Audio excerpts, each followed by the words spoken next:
Querida igreja, quero pedir para que vocês abram a Bíblia no livro de Filipenses, capítulo 4. Filipenses, capítulo 4.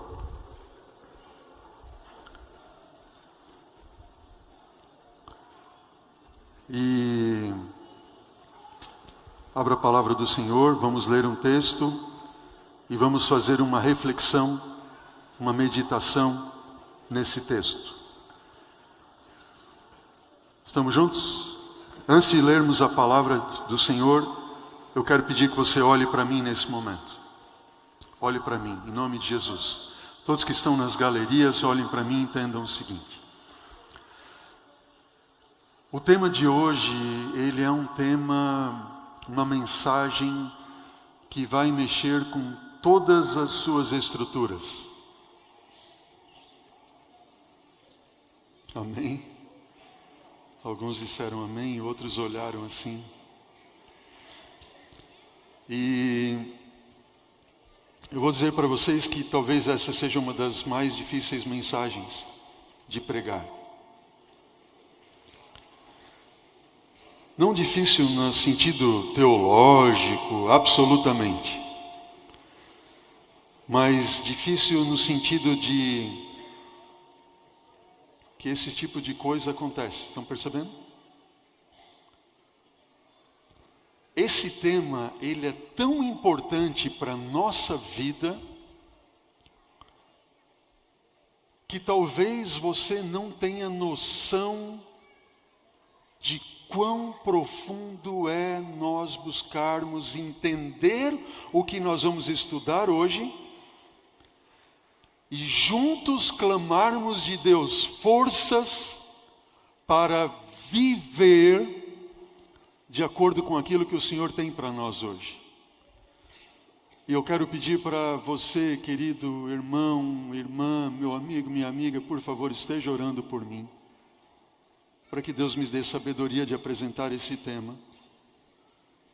E, sobretudo, eu queria que você entendesse o seguinte, por Jesus,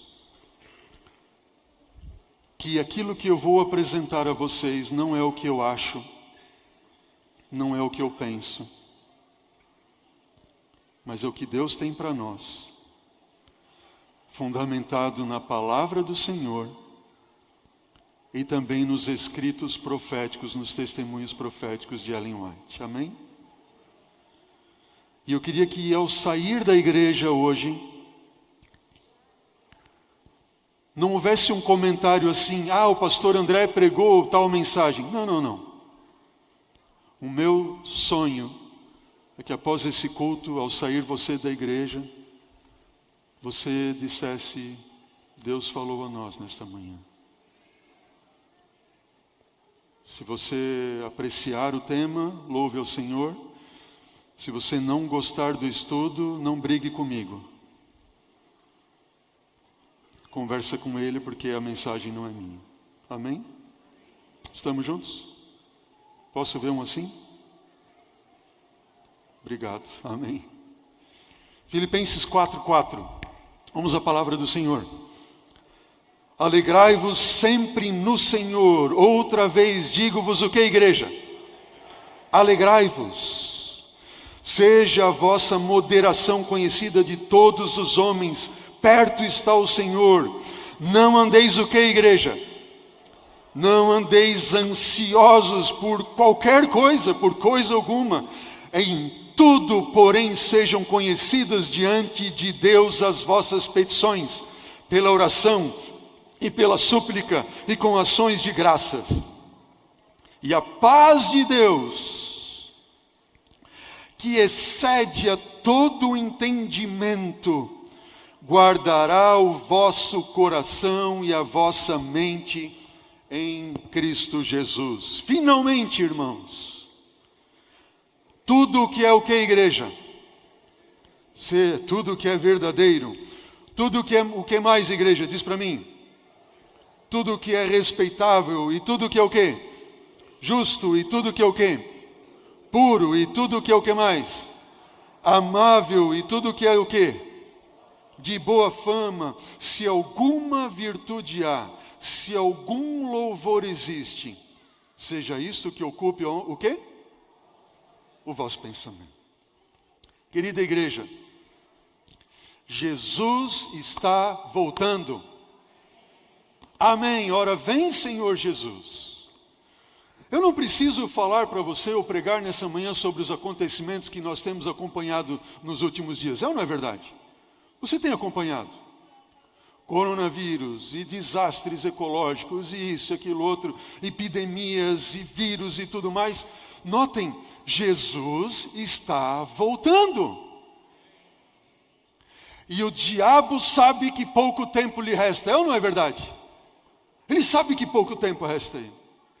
E o diabo, ele é tão inteligente, tão esperto. A gente não pode dizer sábio, porque sabedoria, aplicar o conhecimento e inteligência, aquilo que cabe a Deus, não é verdade?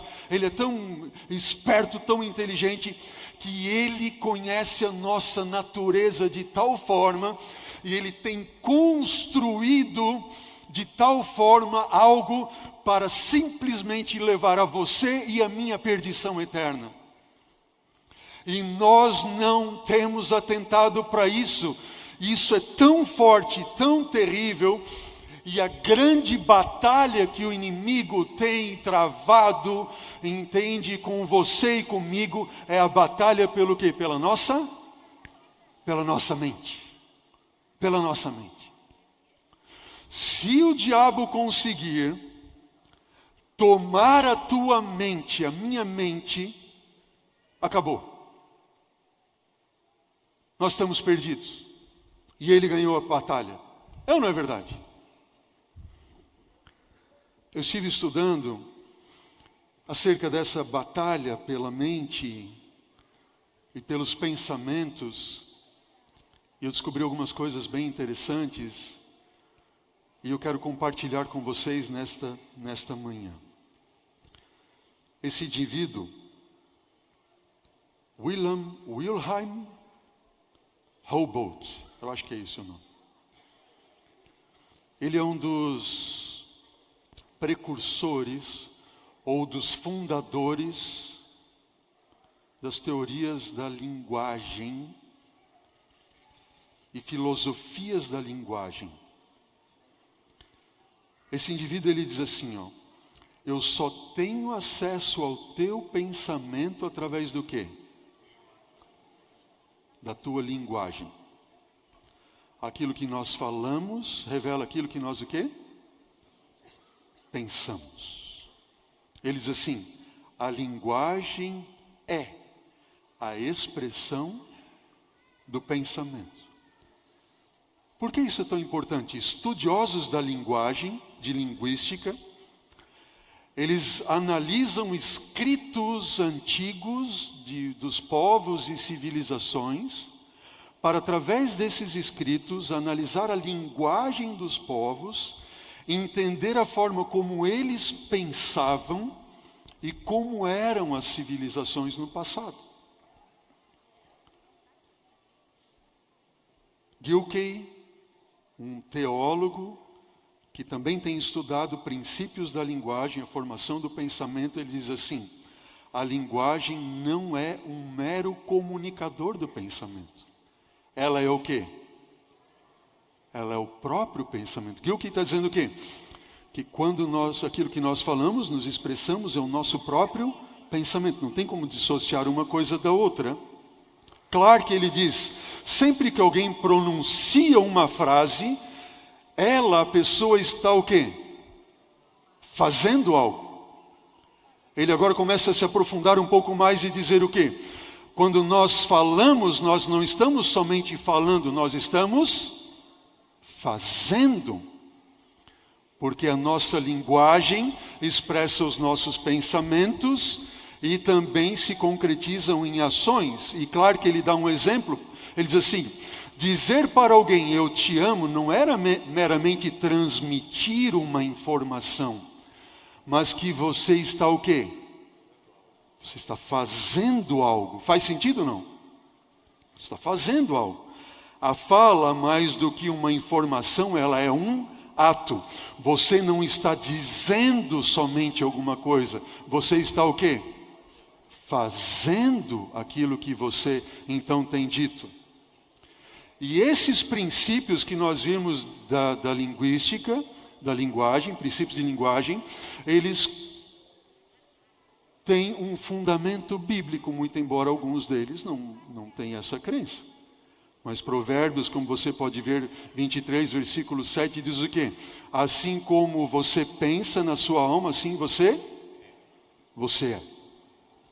Os estudiosos de linguagem, eles pegam, por exemplo, o seguinte: quando você consegue estudar a linguagem de alguém, de uma comunidade, de um povo, de uma civilização, você consegue entender através da linguagem. Ela expressa a linguagem, o que? Os pensamentos, certo? Vamos acompanhando a lógica comigo. A linguagem expressa os pensamentos, e os pensamentos, quando formulados, ou eles são formulados, através de quê? De histórias. E nós podemos ler esse quadro ao contrário. Na verdade, os estudiosos de linguagem, eles partiram deste princípio e eles entenderam o quê? Que as histórias, isso aqui é o mais importante de você entender hoje, tá bem? Eles entenderam o quê? Que as histórias, elas formulam os pensamentos, que por sua vez expressam o quê? A nossa linguagem. Deu para entender? Vamos repetir a ideia? As histórias formulam pensamentos que, por sua vez, são expressos através da linguagem. O que isso significa? Significa que quando você tem os seus pensamentos que são formados por histórias, que são expressos através da sua linguagem, isto vai revelar o que, igreja? Diz para mim. Quem você é, quem eu sou. E aquilo que eu sou, ou quem eu sou, vai revelar para mim qual é a visão da realidade de Deus que nós temos, ou podemos formular. Em suma, se pudéssemos resumir tudo, de uma forma bem simples, é o seguinte: a base de tudo está onde? Nas histórias. Deu para entender? As histórias formulam pensamentos que são expressos através da linguagem. A base de tudo está no quê? Nas histórias. E as histórias, elas vão dar para você uma visão de realidade de Deus. Pastor, bastante filosófico isso. Eu quero que você entenda o seguinte: o que o diabo mais quer é tirar da tua mente a ideia de que existe um Deus. E se ele não conseguir tirar da tua mente a ideia de que existe Deus, o que ele vai fazer? Ele vai tentar torcer a realidade de Deus para a sua vida. Está entendendo, não? Deus nos criou e Deus fez o seguinte: quando você olha para a Bíblia, por exemplo, quanto da Bíblia é história ou narrativa? Quase tudo, não é verdade? São histórias. São as histórias que nós contamos para as crianças, são as histórias que nós, algumas delas nós estudamos na semana passada, na árvore genealógica de Jesus. Essas histórias, elas expressam o quê? Uma realidade de Deus. Quem é Deus? Quando você vai do Gênesis ao Apocalipse, é praticamente tudo narrativa, praticamente tudo história. E aquilo que não é história, por exemplo, é abstração, como os escritos teológicos de Paulo, ou até mesmo as profecias, as profecias e as abstrações, se valer das histórias do Antigo Testamento e mesmo do Novo Testamento, para ter a sua base. Ou seja, a base de tudo é o que? É a História. Deus sabe muito bem disso e Deus nos criou assim. E através disso, então, Ele vem construindo em nossa mente histórias para que nós tenhamos uma visão da realidade de Deus em nossa vida. E assim nós vamos construindo na mente das nossas crianças, através da Bíblia, para que eles tenham uma visão real de Deus, uma visão da realidade de Deus de forma saudável. No entanto, o diabo, se valendo disso e conhecendo esses princípios, o que ele faz? Para tirar da sua mente a visão da realidade de Deus, e que existe um Deus, ou para torcer essa questão de uma realidade de Deus na sua mente. O que ele vai usar? Diz para mim, igreja. Ele vai usar histórias. O diabo vai usar histórias. E com as histórias ele quer torcer a visão da realidade de Deus da sua mente. E se ele torcer, se você não tem uma visão saudável acerca de quem é Deus, o diabo pensa assim: ótimo, ele está perdido. Estamos juntos?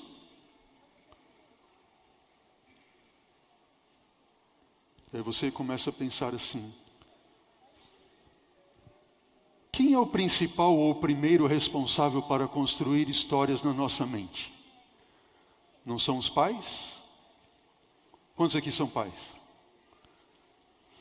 Quando nossos filhos começam a ter noção da vida, da realidade de vida, essa realidade de vida está sendo construída através das histórias que os nossos filhos passam a ter por experiências conosco, com seus pais. E os pais, então, eles estão transmitindo para os filhos, através das histórias vividas com eles, uma realidade de mundo, uma realidade de Deus. Por isso que Ellen White tanto diz o quê?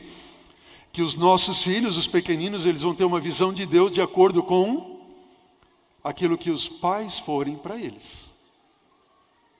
E muitos têm uma visão distorcida de Deus porque não tiveram o quê? Pais que foram modelos. Faz sentido ou não? Pense comigo o seguinte: através dos pais e das histórias com os pais, Deus quer firmar na mente dos nossos filhos e na nossa mente aquilo que se chama identidade e propósito. Quem é você e o que Deus quer de você, qual é o propósito que Ele tem para a sua vida. E o diabo quer tirar isso de nós. Aí eu reflito com vocês e penso o seguinte: quanto das histórias deste livro e quanto tempo nós temos passado para ler as histórias deste livro em nossa vida, a fim de termos uma visão saudável da realidade de Deus? Vamos ser sinceros, irmãos. A gente tem dificuldades de ler a Bíblia, é ou não é verdade? É ou não é verdade? A gente tem dificuldade de ler a Bíblia. E quem é o maior interessado que você não leia a Bíblia? Por quê? Porque ele sabe que estas histórias vão dar para você uma visão saudável de Deus. Se você tiver uma visão saudável de Deus, Ele não tem como derrubar e tomar a sua vida e levar você ao fracasso e à perdição eterna. E o que o diabo vai fazer para que você não tenha uma visão saudável de Deus? Para que você não leia a Bíblia? Olha o que diz agora esses textos do Espírito de Profecia. Todos eles dizem assim: vi que jovens e adultos negligenciam a Bíblia e não fazem da Bíblia, deste livro, o seu estudo e regra de vida como devem. Os jovens, eles são especialmente culpados desta negligência. A maioria deles está preparada e dispõe de todo o tempo para fazer o que? Diz para a minha igreja. Para ler qualquer outro livro. Qual deveria ser a nossa regra de vida e de fé? A Bíblia. Só que daí o diabo vem, ele diz assim: Bom, se são as histórias que vão formular os teus pensamentos e vai revelar aquilo que você é ou irá se tornar, dando a ti uma visão de realidade de Deus, saudável ou não saudável, até mesmo tirar, o diabo ele vai usar histórias para te destruir. E aí ele cria livros de histórias.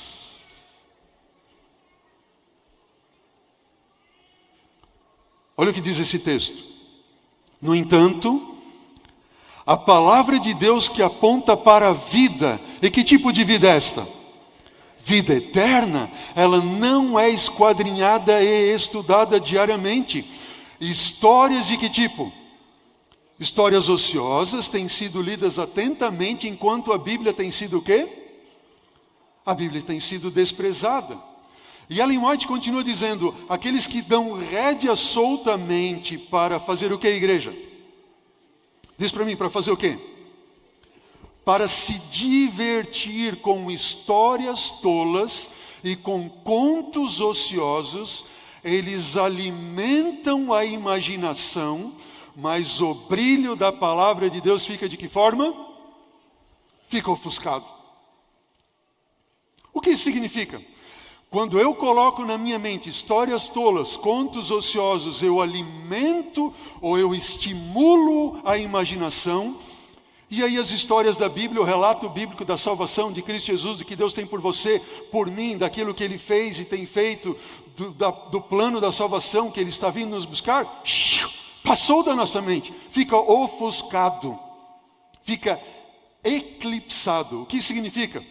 Se a palavra de Deus é luz que ilumina os nossos caminhos, e ela deve iluminar a minha vida, iluminar o meu ser, expulsar as trevas da minha alma, pois essas histórias tolas e contos ociosos fazem um eclipse, elas vão obscurecer o brilho da palavra de Deus que não vai chegar à minha vida. E o que vai acontecer com isso? Qual vai ser a consequência disso? Veja o texto. A mente é diretamente desviada de Deus, é destruído o interesse em sua preciosa palavra. Uau!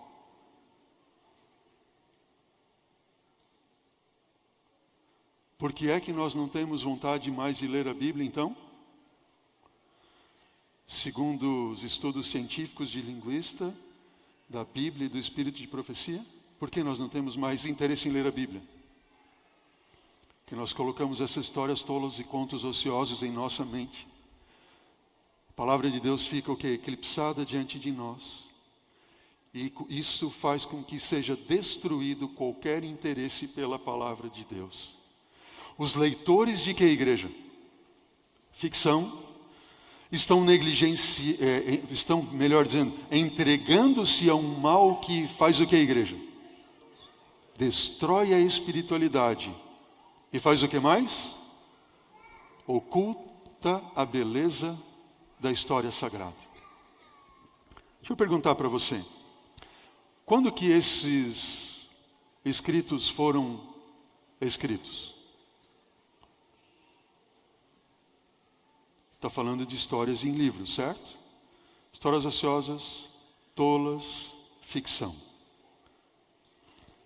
Vocês acham que eu feriria o texto, ou melhor dizendo, vocês acham que eu feriria o princípio do texto, substituindo leitura por assistir?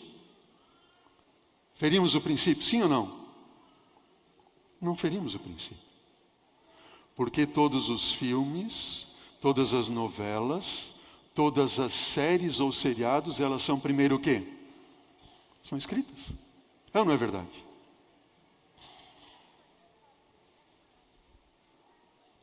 E algumas vezes a gente vem na quarta-feira na igreja, pastor, ore pela minha espiritualidade. Irmãos, orem pela minha espiritualidade. Talvez nós devêssemos mudar esse pedido e dizer assim, por favor, ore para eu sair de frente da televisão. Ore para eu sair da frente dos seriados. Ore para eu sair da frente das novelas. Ore para eu deixar de assistir filmes. Porque daí a minha espiritualidade vai o quê? Vai crescer. É fácil esse tema? Fácil de apresentar? Vocês não sabem como foi minha angústia essa semana. Por que eu apresento esse tema para a minha igreja? Querido, Jesus está voltando. Se nós não tivermos uma mudança de pensamento, nós estaremos perdidos. Algumas vezes vem para mim assim, pastor, qual é o problema? Não tem problema ir no cinema, ou isso, aquilo, outro. Com esse estudo bíblico que nós estamos tendo hoje aqui, eu diria, queridos, não é nem no cinema, nem em casa.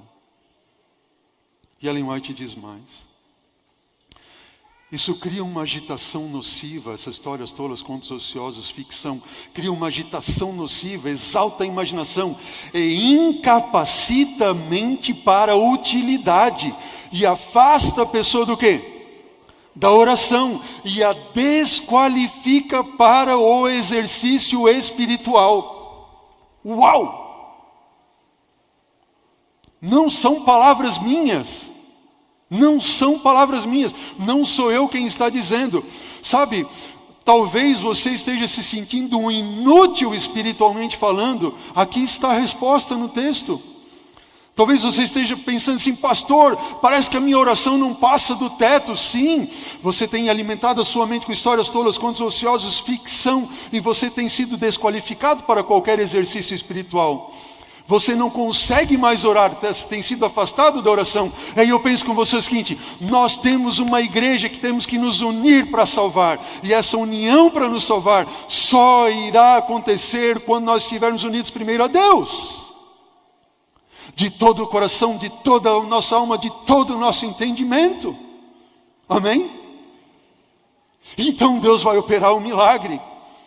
Ó, filhos e filhas de Deus, Deus está pronto para operar o milagre, nós só precisamos crer, mas nós temos que fazer a nossa parte. Nós temos que tomar uma decisão. Uma das maiores razões por que vocês têm tão pouca disposição de chegar mais perto de Deus mediante a oração, é se haver incapacitado para essa sagrada obra, por meio da leitura de histórias fascinantes, as quais têm estimulado a imaginação e despertado o que é a igreja? Paixões profanas. A palavra de Deus se torna desagradável. A hora de oração é esquecida. E a menos, porém, que se quebre o quê? O que é um encanto? É uma magia, um feitiço demoníaco. A menos que esse feitiço demoníaco seja quebrado,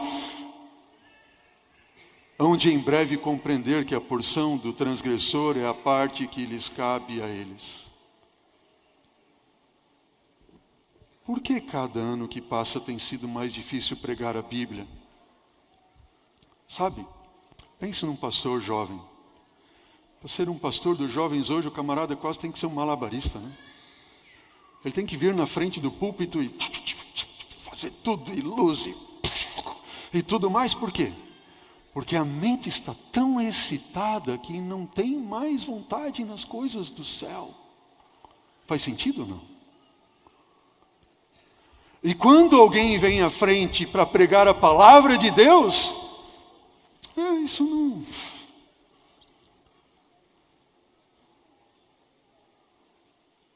Esse encanto tem que ser quebrado. Ellen White diz, se fosse possível eliminar uma grande parte dos livros publicados, seria detida uma praga que está realizando uma obra terrível sobre a mente e o coração. Romances, contos banais e excitantes, e até mesmo os livros chamados de quê? Novelas religiosas. Obras nas quais o autor incorpora uma história, ou mesmo uma lição moral. Não, pastor, eu vou assistir isso porque é uma lição moral. Ela é o quê? São o quê essas? São uma desgraça para os leitores ou para aqueles que assistem. Ai, pastor, minha vida está uma desgraça, eu não sei mais o que eu faço, isso, aquilo, outro. Pois você tem alimentado a sua mente com esse tipo de coisa. Não sou eu quem diz, mas o Espírito de Profecia diz. Sua vida vai ser uma desgraça. Na maioria dos casos, Satanás está apenas revestido das roupagens angelicais, as mais eficazes para enganar e seduzir. E alguém pode dizer assim, não, pastor, isso não tem nada a ver. Eu sou adventista de berço, eu conheço a Deus há tanto tempo, eu leio, eu conheço o Espírito de Profecia, eu dou estudo bíblico, eu sou pregador, eu isso, eu aquilo outro, nada disso me afeta, eu assisto e eu tenho um filtro dentro de mim, porque eu consigo separar o bom e do ruim. Diz, bom, se é esse o teu pensamento, olha o que diz o Espírito de Profecia, não eu. O que diz o texto? Diz para mim, igreja. Ninguém, vamos ler juntos? Ninguém está tão firme nos princípios corretos.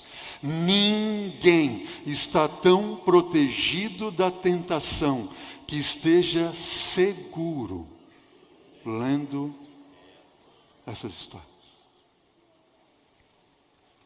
Quantos podem estar seguros? Ninguém. Ninguém.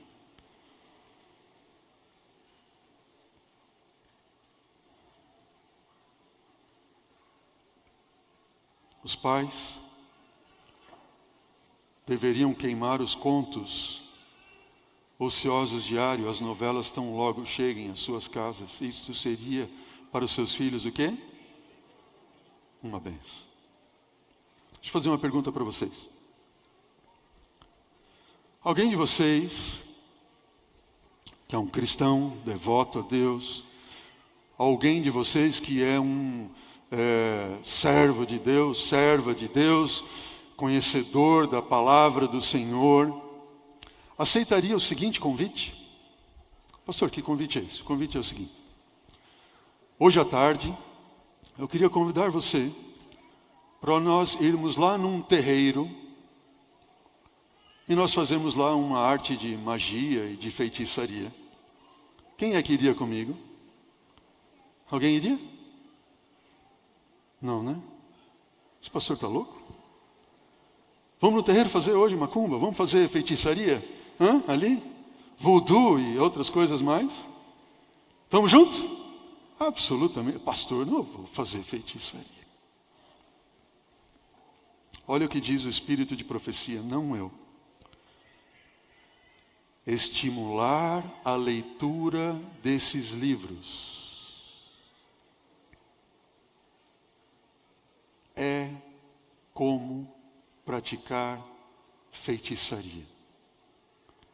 Eles confundem e envenenam a mente. Nenhum de nós jamais teria coragem de ir num terreiro de macumba praticar feitiçaria e satanismo e tudo mais. Mas, em muitos lares, tem sido levantado altar a Baal e a demônios, praticando-se feitiçaria através de seriados, de filmes e de outras coisas mais. Sabe por quê? Sabe qual é o princípio bíblico que está por trás disso? Bom, a Bíblia diz que um dos títulos para Satanás é Belzebu. Já ouviram, não é verdade? Quer dizer, Baal-zebu, Belzebu. Sabe o que significa Belzebu? Belzebu significa o Senhor das moscas.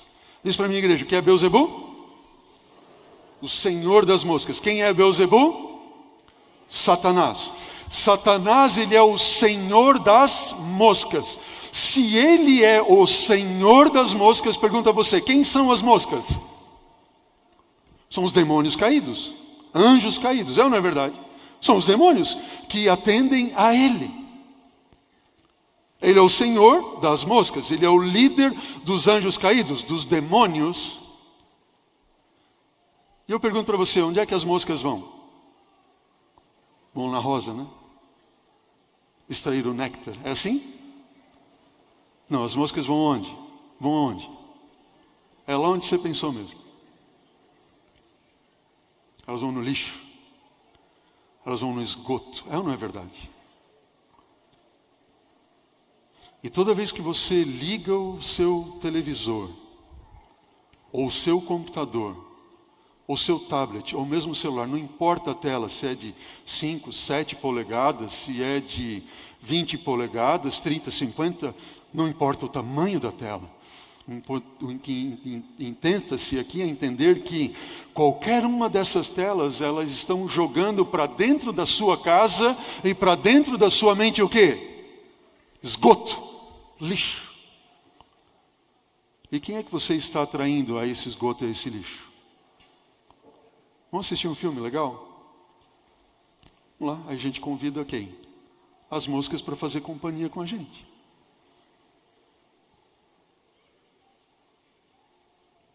Eu estava num acampamento de verão, alguns anos atrás, e aí sentamos à mesa para almoçar com um casal de jovens. Ela tinha, bem novinhos eles eram, ela já tinha um filhinho pequenininho, estava grávida, assim, a ponto de ganhar o próximo bebê.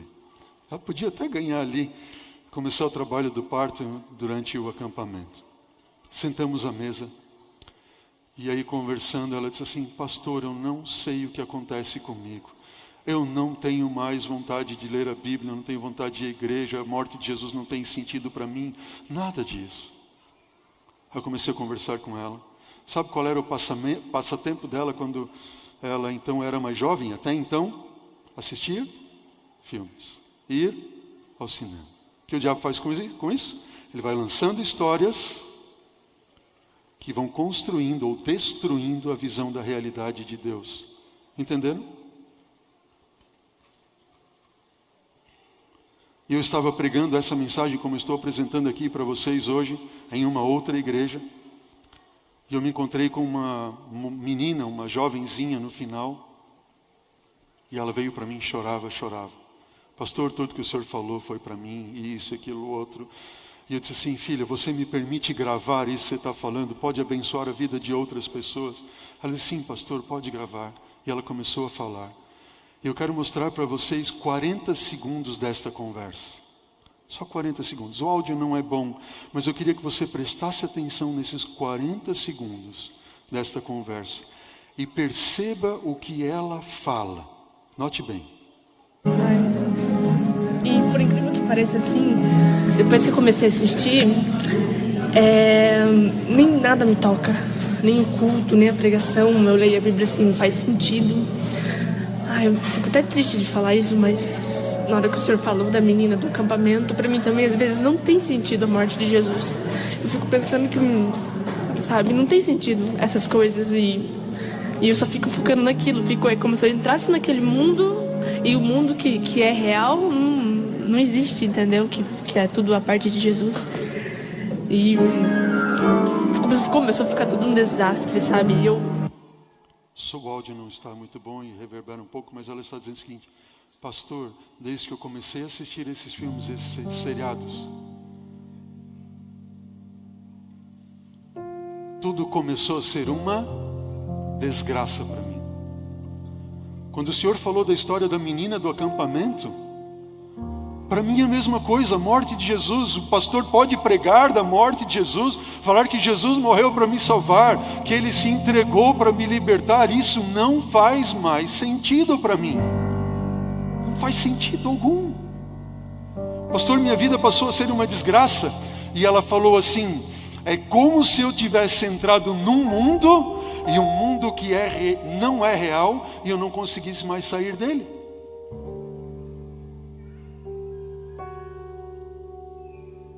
Eu entrei num mundo que não é real. O que o diabo quer fazer para nos destruir, irmãos?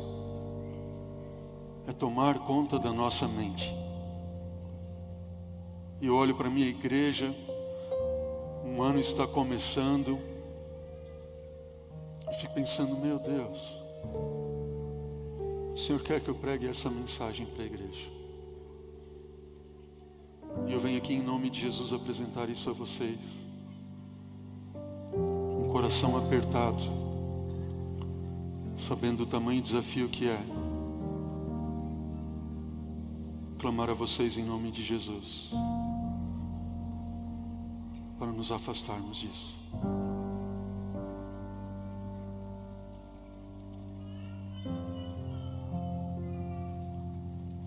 Essa menina, ela perguntou para mim assim: pastor, tem salvação para mim?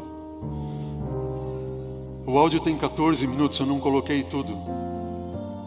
Mas nesse áudio, ela fala assim, em algum momento: pastor, em uma das noites, ela estava assistindo um seriado, ela foi para a cama dormir, e o inimigo, o demônio, se manifestou no quarto dela.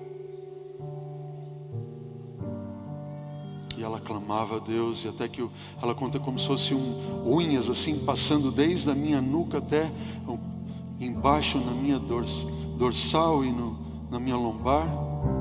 E ela orava e dizia: Senhor, tira de mim isso. Pastor, tem salvação para mim, o que eu faço? Eu disse para ela: filha, tem salvação para todo aquele que crê em Jesus, amém? Tem uma forma de você ser liberta.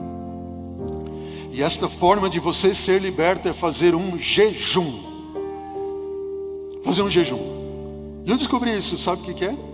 Minha esposa esteve adoentada com uma doença autoimune que descobriu há cerca de 6 anos atrás. E essa doença autoimune que não tem cura, aqueles que sofrem de algum tipo de doença autoimune sabem que não há cura. Ela foi para a nossa clínica lá em São Roque.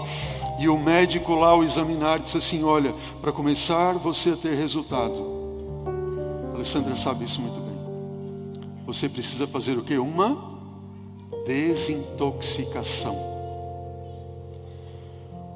Porque quando você desintoxica, então o seu organismo começa a reagir e a se reconstruir. Entenderam bem?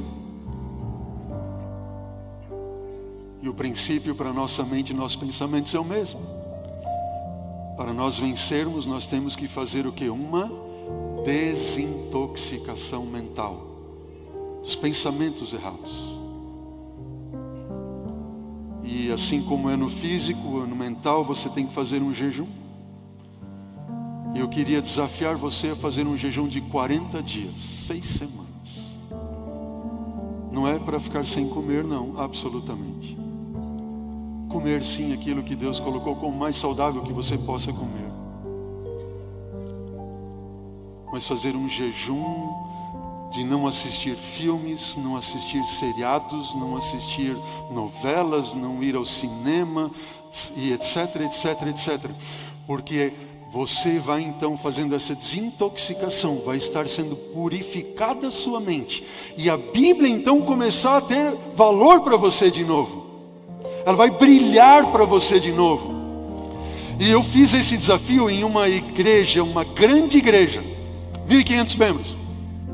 Quando eu estava pregando, fazendo uma semana de oração, e uma jovem veio para mim no final e disse: pastor, eu vou fazer, eu preciso disso. Eu disse assim: filha, faz o seguinte, você vai me mandar uma mensagenzinha todos os dias, combinado? Eu quero saber como é que você está reagindo a isto. E eu copiei esta mensagem, eu quero compartilhar com vocês, está aqui na tela. Acompanhem comigo. Ela diz assim: pastor, boa noite. Não faz nem uma semana que eu aceitei o desafio e tenho a sensação de que já se passaram meses. Já estamos no Natal. Eu tinha feito a semana de oração, era em setembro. E ela é muito expansiva, bastante brincalhona. Ela diz assim: pastor, eu tenho sonhado com os filmes que assistia no Netflix. Às vezes, quando eu estou lendo o Espírito de Profecia, tenho que ler um parágrafo 2 vezes, porque me dá algum devaneio. E os devaneios são sempre lembranças de filmes que eu vi. Está muito difícil. Aí outro dia ela me escreveu: tranquilo, pastor, continuo na luta aqui. Todos os meus devaneios e fraquezas possíveis estão sendo mostrados a mim. Eu andei a vida toda de que forma? Diz para a minha igreja: alienada. Eu estava alienada. Eu não sabia. Eu estava alienada. Eu estou tendo que lidar com a realidade por tempo integral. Lembra o que a menina do áudio falou? Pastor, eu fui ao mundo fora da realidade, eu não conseguia sair dele. Agora eu saí para o mundo. Eu estou tendo que lidar com a realidade em tempo integral. integral. Você olha de judiar, mas agora, depois de quase 2 semanas, está começando a ficar um pouco mais tranquilo. Igreja, olha para mim. Eu fiz esse desafio e um jovem jornalista, um homem de Deus, ele aceitou o desafio numa sexta-feira, quando eu estava pregando no encontro de jovens, e na segunda-feira de manhã ele veio na minha sala, colocou a mão no meu ombro e disse assim: pastor, ora por mim. Pastor, eu não sabia que eu era tão viciado.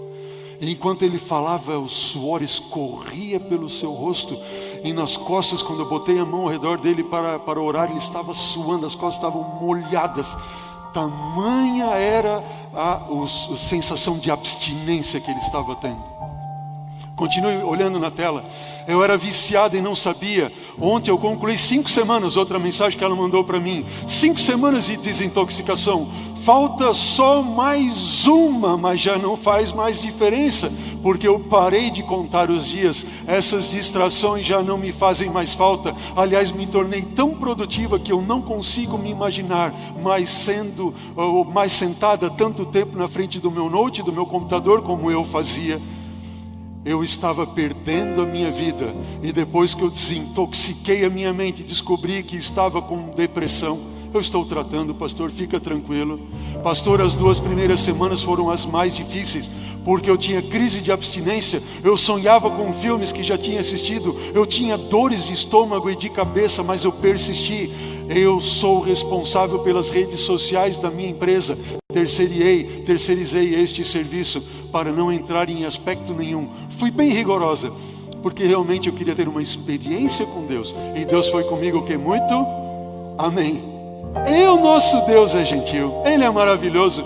Foi difícil aceitar que eu tinha jogado uma parte da minha vida fora. Foi difícil perceber que eu tinha muita coisa em mim, que eu precisava mudar, que o meu casamento estava com sérios problemas.